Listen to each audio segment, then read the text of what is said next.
السلام عليكم ورحمة الله وبركاته. ازيكم يا شباب؟ عاملين ايه؟ اتمنى يا رب تكونوا بخير. وانت قاعد بتحل كده والدنيا رايقة وجميلة، وقيس فجأة وقف قدامك سؤال، هتعمل فيه ايه؟ لا انت مش هتعمل، احنا اللي هنعمل. انت هتبعت لنا السؤال ده على الانستجرام، واحنا بإذن الله في سلسلة فيديوهات قصيرة هنطلع نشرح لك السؤال ده. وطبعا في اسئلة انتوا بتكونوا مشتركين فيها اللي انتوا مش عارفين تحلوها، فاحنا هنطلع نبسط لك بإذن الله السؤال ده ونحله بأبسط طريقة ممكنة. ولكن قبل ما نبدأ أي سؤال أنا عايزة منك بعد إذنك اللي أنت تسمع السؤال تمسك ورقة وقلم وتحله وتنزل تكتب الإجابة بتاعتك في التعليقات، تشوف هل هي هتطابق مع الإجابة الصح ولا لأ. وطبعا قبل ما نبدأ نصلي على النبي، وما تنساش تعمل اشتراك في القناة وتفعل زر الجرس وتعمل لايك. ويلا أول سؤال.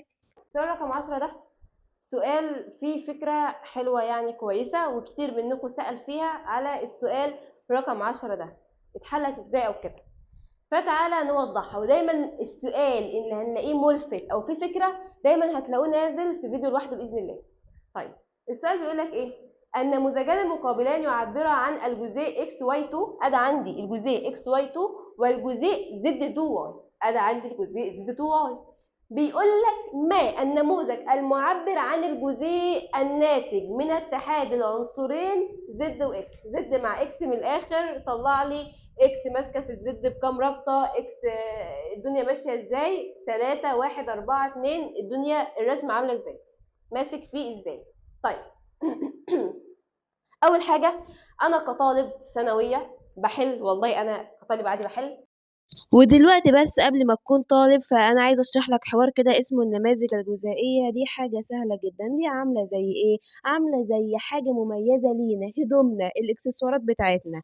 والله بالظبط ده النماذج الجزائية أو نموذج الكرة والعصا. يعني إيه؟ يعني بكل سهولة أنت هتضرب عينيك على الشكل اللي جايبهولك. لو لقيت دورية سودة هنا قصده كربون، فإن اللون الأسود يرمز إلى الكربون.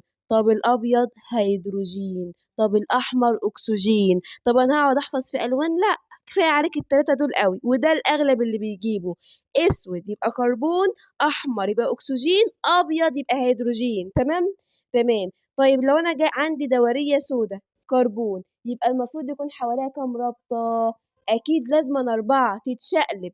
رابطتين بقى ماسكة في واحدة حمرا، 4 ماسكين في أبيض. ليه 4 ماسكين في أبيض؟ عشان الأبيض هيدروجين، فلازم أن يكون 4 هيدروجين. ودلوقتي لو رجعت تحل السؤال هتلاقي ايه؟ هتلاقي اللي انت عندك الشكل اللي قدامك دورية سودا المفروض تكون ماسكة في كام رابطة بيضة. اتفضل جاوب. فقمت جاي موضح لنفس الرسمه، انا الاكس بالاسود اهي وماسكه في 2 واي، الاكس واي 2 ده اول واحد. وقمت جاي كده في مسوده كده وقمت قايل ايه ده؟ انا عندي معنى كده اكس واي 2 ده ان الاكس تكافؤها ثنائي والواي تكافؤها احادي، فاحنا عملنا تبادل قام مدينا الاكس واي 2. صح؟ ده حاجه بديهيه وده انا عارفاها. بس خد بالك احنا قلنا قاعده يعني قلنا حاجه مهمه جدا، قلنا ان الاكس تكافؤها ثنائي والواي تكافؤها احادي. يبقى خليك مركز ان الاكس ثنائي والواي احادي. طيب نيجي للمركب الثاني اللي هو الزد 2 واي. ايه بقى في الزد 2 واي؟ ادي عندك الزد 2 واي، ادي الواي اللي كانت زرقاء هنا لو واخد بالك ماسكه في 2 ايه زد. طيب هو ده برضو نفس الطالب اللي عنده نظرة بديهة عادي، ده معناه ان الزد 2 واي ان الزد هنا تكافؤها احادي والواي هنا تكافؤها ثنائي، وبدلنا قام مدينا الزد 2 واي. طيب خد بالك انا قلت ايه؟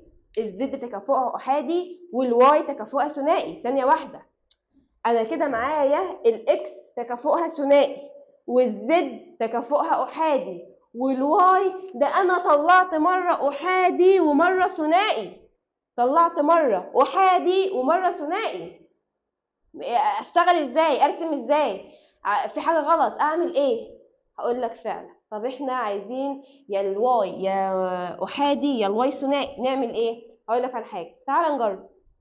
انت لو انا عايزه اوصل الواي المركب مثلا الاولاني الاكس واي 2 اخليه ثنائي، هل ينفع؟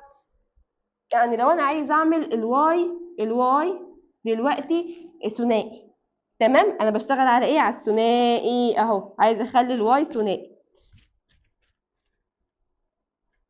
لو انا خليت الاكس قدامها باربعة رباعي، هل هيوصلني للصيغه اكس واي 2؟ ما هو طب تعالي نختصر على الاتنين فعل واحد على الاتنين فعل اتنين، هيبقى تبادل اكس واي 2 فعلا وصلتني للصيغه اكس واي 2. بس انت ليه تبادر على ذهنك على طول اللي انت تخلي الاكس 4؟ عشان عايزه اوصل للصيغه الاكس واي 2. عشان كده انا اتسرعت قلت لك نخلي الاكس كام؟ 4.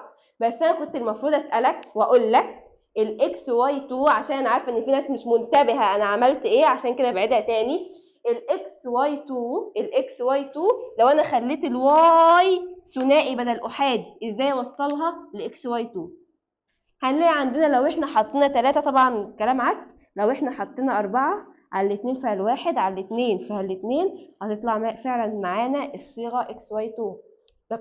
طب ثانية، انا كده بعد ما عدلت وخليت الواي ثنائي، يبقى انا كده معايا الاكس رباعي، الاكس رباعي والواي بقى تكافؤها ثنائي والزد تكافؤها احادي. طيب انا عايزه علاقه بين مين ومين؟ الاكس اللي بقت رباعي والزد اللي بقت ايه؟ احادي. الاكس والايه؟ والزد. طيب يبقى انا كده ما بين الاكس اللي هي الرباعي، يعني ايه رباعي؟ يعني ماسكه في 4 روابط، والزد اللي هي الاحادي على الزد.